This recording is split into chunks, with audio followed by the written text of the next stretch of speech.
Welcome to our channel. ఈరోజైతే మేము గణేష్ టెంపుల్కి అయితే వచ్చాము। ఇదైతే మనకి పనామా నుంచి బిఎం రెడ్డికి వెళ్తుంటే రెడ్ ట్యాంక్ దగ్గరనైతే మనకైతే ఈ టెంపుల్ అయితే ఉంటుంది।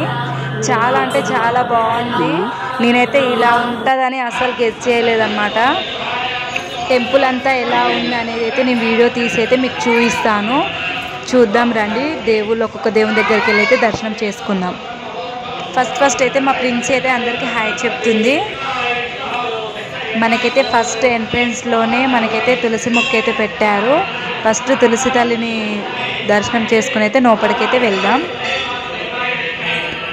మనకైతే తులసి తోట ఎదురుగానే మనకైతే వినాయక స్వామి అయితే ఉన్నారు విగ్రహము। చూడండి ఎలా ఉందో। ఫస్ట్ అయితే మనకి వినాయక స్వామి టెంపుల్ అయితే వస్తుంది। దాని పక్కన మనకి శివాలయం అయితే ఉంది। ఇప్పుడు శివునికి అయితే మనకి ఆరాధింపు అవుతుందండి। మనకి పూజలు జరుగుతున్నాయి ఇక్కడ।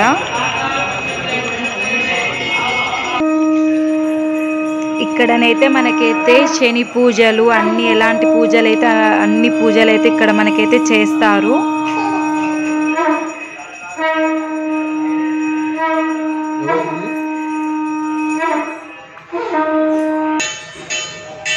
లక్ష్మీనారాయణుడు కొలువై ఉన్నాడు।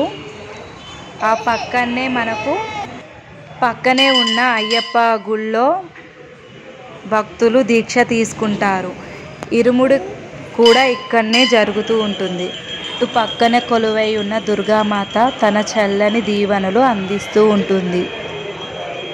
ఇక్కడ అయితే మనకి అన్ని దేవాలయాలు పక్కనే మనకైతే కొలువై ఉన్నాయి।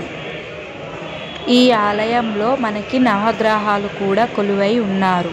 ఇక్కడ నవగ్రహాల పూజలు కూడా జరిపిస్తుంటారు। ఇక్కడ దేవుని దర్శనం చేసుకున్న తర్వాత మేమైతే పక్కన కూర్చున్నాము। కిరణ్ ప్రిన్సి కూడా కూర్చున్నారు చూడండి। ఇక్కడ అయితే మనకి పూజలు అయితే జరుగుతున్నాయి। ఇక్కడ నేనైతే దేవునికి టెంకాయ కొట్టడానికి అయితే వెళ్తున్నాను। దేవునికి అయితే ఇప్పుడు మనం టెంకాయ అయితే కొడదాము।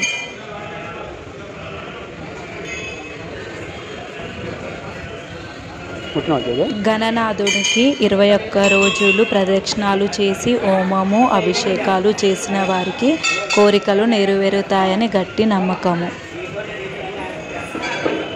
గణపతి నవరాత్రులు అనగానే మనము ప్రతిమను పెట్టి పూజలు చేస్తాము। కానీ ఈ ఆలయంలో అలా కాదు। ఈ ఆలయంలో గణపతి విగ్రహానికే పూజలు అయితే జరుగుతాయి।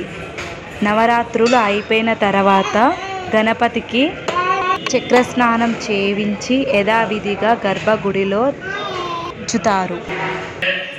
మనకి ఇప్పుడు ఆషాఢ మాసం స్టార్ట్ అవుతుంది కాబట్టి ఇక్కడ ఈ టెంపుల్లో మనకైతే బ్రహ్మోత్సవాలు అయితే జరుగుతూ ఉన్నాయి।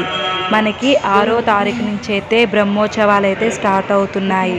సాయంత్రం 5:30 నుంచి 8 గంటల వరకు అయితే బ్రహ్మోత్సవాలు జరుగుతాయి। బ్రహ్మోత్సవాలలో పాల్గొందాం।